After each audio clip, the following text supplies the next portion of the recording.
as if in legislative session, I ask unanimous consent that the Finance Committee be discharged from further consideration of Senate 4771 and the Senate proceed to its immediate consideration.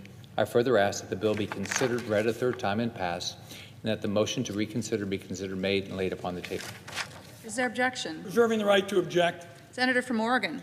Thank you, Madam President. And let me go to the policy issue. I know this is very important to my colleague from Florida, and when families are wrestling with this issue, they have the sympathies of all of us.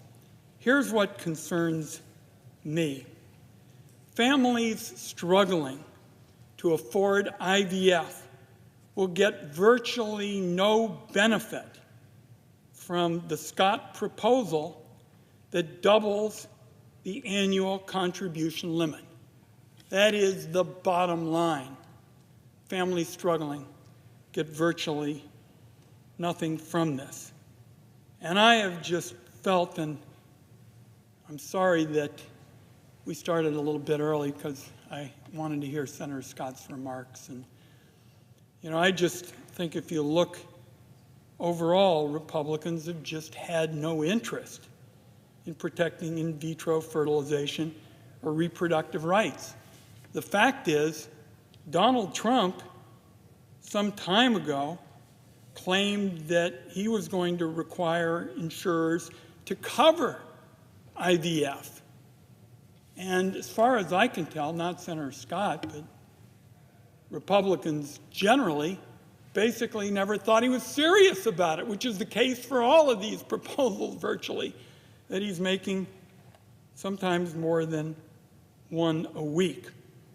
So my view is the money that this bill would cost is better spent on extending the expansion of the Affordable Care Act's premium tax credits, because they actually lower the cost of health insurance for typical families. That's what we want to do, lower the cost of health insurance for typical families. And by the way, that's set to expire at the end of next year unless Congress takes action. So for those reasons, Madam President, I object. Objection is heard.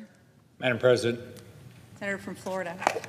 Well, I appreciate my colleague being here. And so, first off, here's the positive. I think we all support IVF, so I support IVF. I have a daughter going through it right now. So I'm glad that IVF is legal and available in all 50 states. And there's no actual risk of it going away. And I think we all know this. So what I propose is that it's the IVF with HSAs Act. It's going to expand access to IVF by doubling the contribution limits of health savings accounts. And it's going to expand eligibility and include them by decoupling them from traditional high-deductible health plans. So the impact of this will be that millions of Americans will be able to save money and have better access to it in tax-free accounts to pay for medical expenses like IVF. So I think that's all a positive. So the opportunity we have here is not about whether IVF will be here tomorrow or next year or 5 years from now. Everyone knows that IVF is here to stay.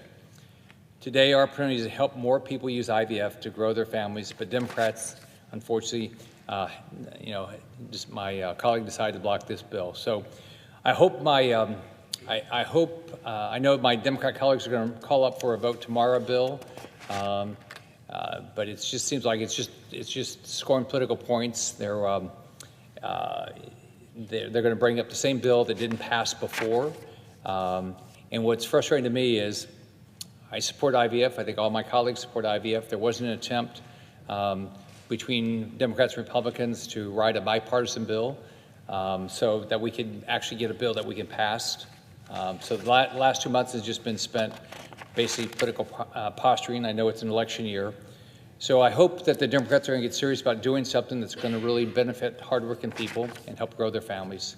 So I'm disappointed, but I thank my colleague for being here.